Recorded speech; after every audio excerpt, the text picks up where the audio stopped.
अगर आप दिल्ली एनसीआर में नौकरी करते हैं या रहते हैं तो एक्यूआई और ठंड का हाल जान लीजिए और सावधान हो जाइए। कहीं ऐसा ना हो आप घर से बाहर निकलते ही किसी हादसे का शिकार हो जाएं। ये खबर ध्यान से सुनिएगा क्योंकि प्रदूषण अब जानलेवा हो चुका है। कहीं बीमारी तो कहीं धुंध ले रही मासूमों की जान, और आज का एक्यूआई उड़ा देगा आपके होश। जहां प्रदूषण लगातार अपना कहर बरपा रहा है, वहीं ठंड भी अपना कहर बरपा रही है। जहां एक तरफ दिल्ली सरकार प्रदूषण को रोकने के लिए नए नियम ला रही है, वहीं दूसरी तरफ ये नियम जानलेवा साबित हो रहे हैं। दिल्ली में एक्यूआई 400 पार पहुंच चुका है, जिसका मतलब है अब सांस लेना भी लगभग जिंदगी गंवाने के बराबर हो चुका है। देखा जाए हर साल प्रदूषण अपना कहर बरपाता है, लेकिन इस बार की ठंड और प्रदूषण ने हद ही पार कर दी है।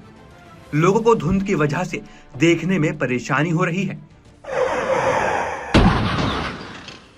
एक तरफ जहां इस धुंध की वजह से गाड़ियां आपस में टकरा रही हैं, वहीं दूसरी तरफ प्रदूषण के चलते लोगों को सांस, खांसी और बुखार जैसी परेशानियों से जूझना पड़ रहा है।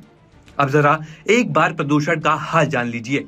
दिल्ली के कई इलाकों में एक्यूआई खतरनाक स्तर पर दर्ज किया गया है।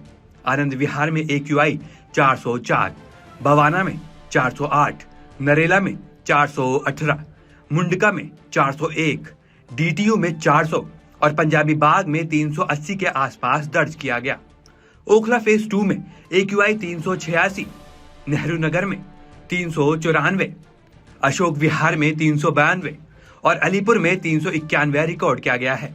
इस बीच एक खबर ने सबको चौंका भी दिया है।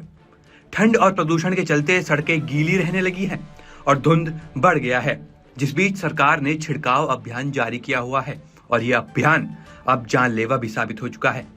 एक युवक गीता कॉलोनी मास्टर रोड से गुजर रहा था। इसी दौरान दिल्ली में बढ़ते प्रदूषण को नियंत्रण करने के लिए स्प्रिंकल मशीन के जरिए सड़क पर पानी का छिड़काव किया जा रहा था, जिससे युवक फिसलकर सड़क पर गिर गया। गिरते ही पीछे से आ रहा दिल्ली जल बोर्ड का पानी का टैंकर उसे कुचलते हुए आगे निकल गया और उस मासूम की तभी जान चली गई। तो समझदारी इसी में है कि जब भी घर से निकलें तो मास्क और पूरी बाजू के कपड़े पहनकर निकलें। धीमी गति में चलें, सावधान रहें, सतर्क रहें।